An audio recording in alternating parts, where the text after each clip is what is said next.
On the bank of the river Sabarmati, the ashram, the headquarters from where Mohandas Karamchand Gandhi launched his non-violent struggle against the might of the British Empire. उसका नतीजा भी ये आया कि उन्होंने देख लिया कि वो लोग तो हमको मारते ही नहीं है, और मारे कोई किसी को तो मारा वो दूसरी बात है, लेकिन जो करोड़ों लोगों ने हिस्सा लिया उन्होंने ये नहीं काम किया, नहीं किया। उसका नतीजा तो ये आया तो सही कि आज़ादी तो मिली, लेकिन वो दूरी आज़ादी मिली क्योंकि हमारी सच्ची अहिंसा नहीं थी।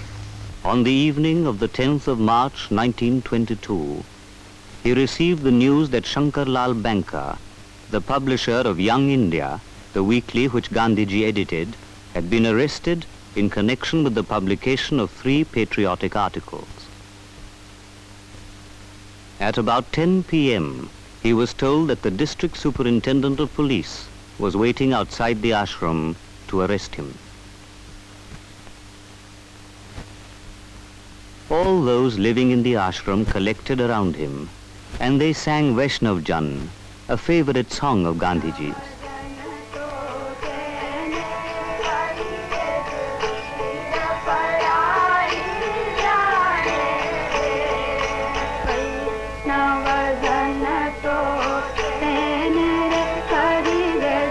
While the notes of the song still echoed in the ashram, Gandhiji went out to surrender himself to the police.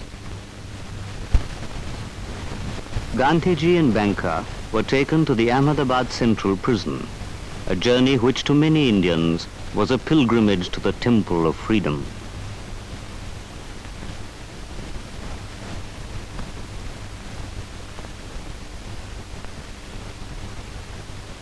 The next morning, the 2 prisoners were brought before Mr. L.N. Brown, additional district magistrate of Ahmedabad. Gandhiji admitted that he was indeed the author of the 3 seditious articles in question. The magistrate, under section 124A of the Indian Penal Code, committed the case to the Court of Sessions, observing that the offence appeared to be too serious for him to dispose of himself. Gandhiji and Shankar Lal Banka returned to the prison to enjoy a week's rest. On the 18th of March 1922, the prisoners were brought to the circuit house for the sessions trial at 11:55 a.m. Sarojini Naidu tells us that when Gandhiji entered the circuit house and found it crammed with friends, he remarked, "This is rather like a family gathering, not a court of law." The 100-minute historic trial began at 12 noon with the entry of Mr. R.S. Broomfield, an admirable judge and a courteous gentleman, respected for his resolute sense of duty. The charges were read out to the accused. Also the 3 seditious articles entitled "The Puzzle and Its Solution," "Tampering with Loyalty," and "Shaking the Manes," presumably of the lions of colonialism. Gandhiji and Banka immediately pleaded guilty. Before submitting a written statement, this is part of what Gandhiji said to the court. "Non-violence is the first article of my faith. It is also the last article of my faith. But I had to make my choice. I had either to submit to a system which I considered has done an irreparable harm to my country, or incur the risk of the mad fury of my people bursting forth when they understood the truth from my lips. I know that my people have sometimes gone mad. I am deeply sorry for it. I am therefore here to submit not to a light penalty, but to the highest penalty. I do not ask for mercy.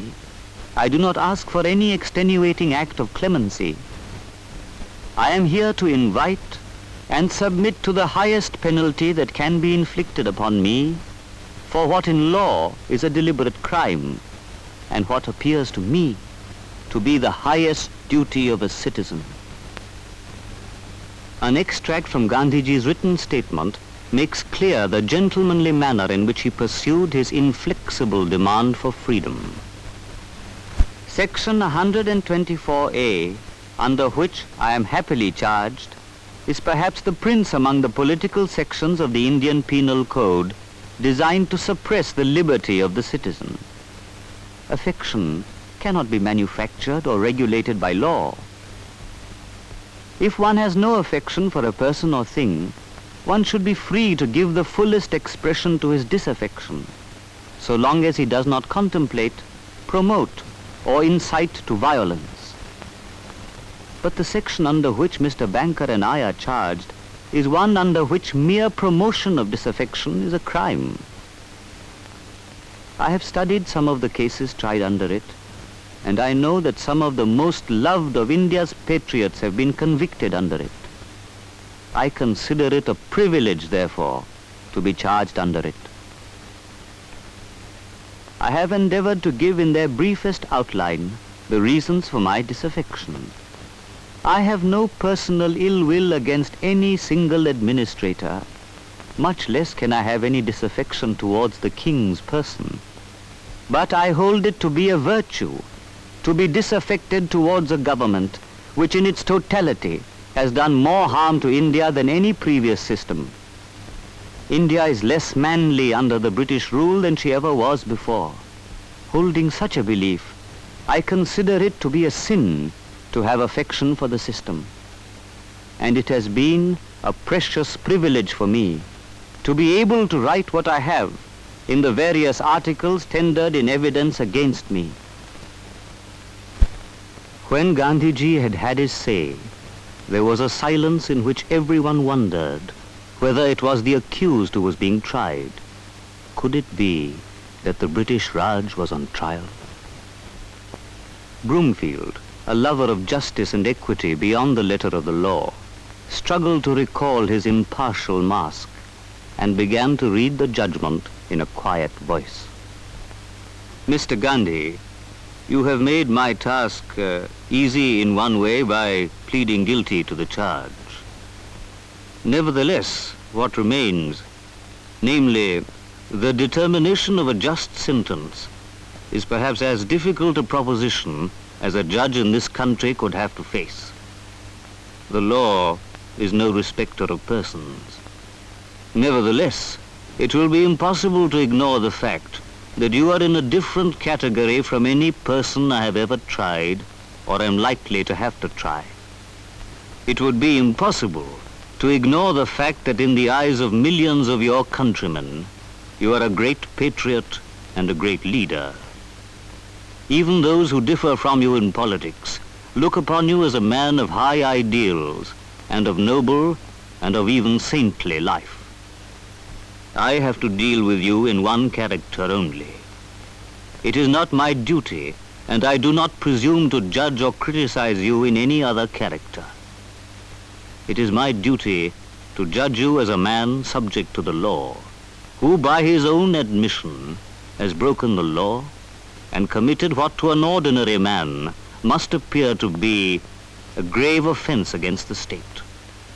I do not forget that you have constantly preached against violence, and that you have on many occasions, as I am willing to believe, done much to prevent violence.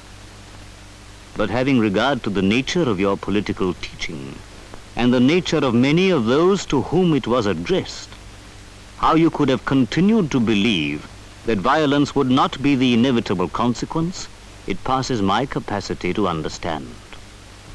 There are probably few people in India who do not sincerely regret that you should have made it impossible for any government to leave you at liberty. But it is so. I am trying to balance what is due to you against what appears to me to be necessary in the interest of the public. And I propose in passing sentence to follow the precedent of a case in many respects similar to this case that was decided some 12 years ago. I mean the case against Mr. Bal Gangadhar Tilak under the same section. The sentence that was passed upon him, as it finally stood, was a sentence of simple imprisonment for 6 years. You will not consider it unreasonable, I think, that you should be classed with Mr. Tilak. That is, a sentence of 2 years simple imprisonment on each count of the charge. 6 years in all, which I feel it my duty to pass upon you. And I should like to say in doing so, that if the course of events in India should make it possible for the government to reduce the period and release you, no one will be better pleased than I. So, 6 years for the author, and a year and a fine for the publisher of 3 articles, which to this day inspire more than 450 million people. The 100 minutes were over. As Broomfield retired in distress, and India's freedom fighters wept for their leader, Mahatma Gandhi smiled and waved encouragement. By 2 p.m. on the 18th of March 1922, Gandhiji and Banker were on the way back to Ahmedabad Central Prison.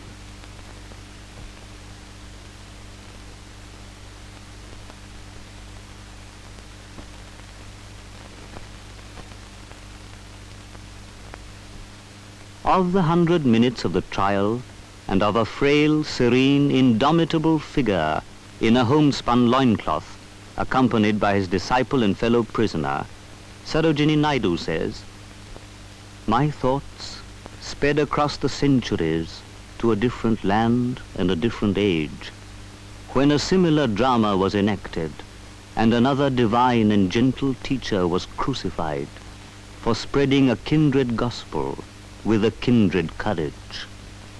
I realized now that the lowly Jesus of Nazareth, cradled in a manger, furnished the only parallel in history to this invincible apostle of Indian liberty, who loved humanity with surpassing compassion."